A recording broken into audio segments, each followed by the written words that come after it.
Hi hello everyone, good morning সবাইকে। তো আজকে ব্লগটা শুরু করলাম আমি একদম ঘুম থেকে উঠেই। তো সকালে ঘুম থেকে উঠেই দেখি, দেখো 3টা জবা ফুল ফুটেছে। কি সুন্দর লাগছে না জবাগুলো দেখতে।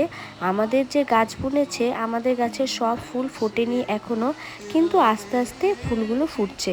আর বৃষ্টির দিনে গাছগুলো দেখলে মনে হয় যে ওরা যেন একটা প্রাণ ফিরে পেয়েছে।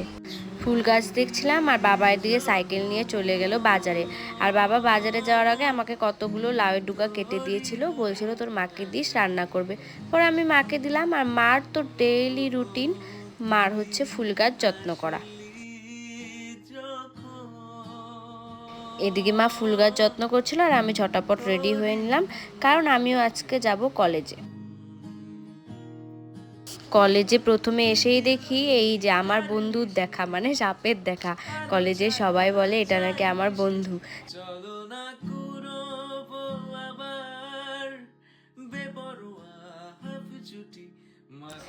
কলেজের শেষে এই চলে গেছিলাম একটু বাজারে, বড় বাজারে। তো বড় বাজারে আমার কিছু জিনিস কেনাকাটি করার ছিল, এর জন্য সেই জিনিসগুলো নিয়ে তারপরে কি বাড়িতে চলে আসলাম গাড়িতে চেপে।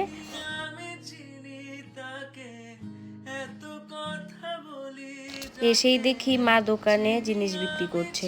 তো এটা হচ্ছে আমাদের দোকান, আর আমাদের দোকানে একটু ফাঁকা ফাঁকা লাগছে, কারণ আছে, কারণ কয়েকদিন আগেই মেলা গেল। তো মেলাতে জিনিসপত্র যেগুলো নেওয়া হয়েছিল সেগুলো কিচ্ছু গোছানো হয়নি।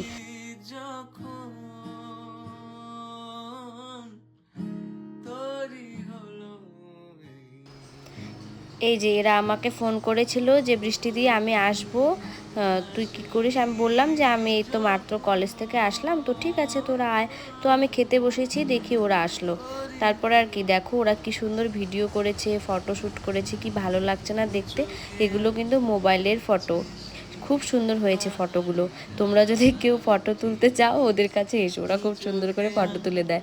তারপর আমি থ্রেডিং করে দিলাম, কারণ ওরা থ্রেডিং করার জন্য এসেছিলো।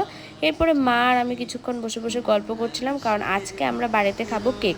আমার বোনও অনেক দিন হয়ে গেলেও কেক বানানো শিখেছে, কিন্তু ও কেক বানায়নি এখনও পর্যন্ত সেরকমভাবে। আমি একটু পড়াশোনা করে নিয়েছিলাম, আর এখানে কেকে ক্রিম রেডি হচ্ছিল, আর বাবা ওকে কেকটা একটু হেল্প করে দিচ্ছিল বানাতে। প্রথমবার কেক বানিয়েছিল তো খুব টেস্ট হয়েছিল। আমি কেক খাই, আর আজকের জন্য ব্লগটা এতটুকুই। আশা করি সকলের খুব খুব ভালো লাগবে। টাটা।